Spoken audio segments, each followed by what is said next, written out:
உடலையும் ஆரோக்கியத்தையும் கண்டிப்பாக கவனிக்க வேண்டும்.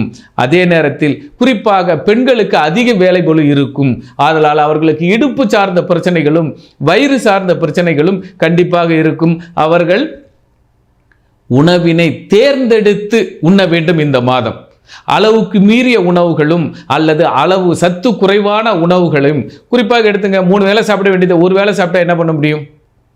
அப்போ அந்த ஒரு வேளை சத்தில்லாத உணவு சாப்பிட்டா என்ன பண்ண முடியும்? ஆக ரிஷபராசிக்காரர்கள் உணவில் கட்டுப்பாடு அவசியம். அதே நேரத்தில் உடல் ஆரோக்கியத்தில் அவசியம். அதே நேரத்தில் தந்தை, அதாவது ரிஷபராசிக்கு பாருங்க, தொழில் ரீதியான தர்ம கர்மாதிபதி யோகம் மிக அற்புதமாக கிடைக்கும். அரசாங்க விருதோ அல்லது வீட்டினுடைய மூத்த பிள்ளைகளாலும் மாமனார் மாமியார் இவர்கள் தொழிலில் ஒரு உச்ச நிலையை அடைவார்கள். குறிப்பாக பெண்கள் கோலோச்சுவார்கள்.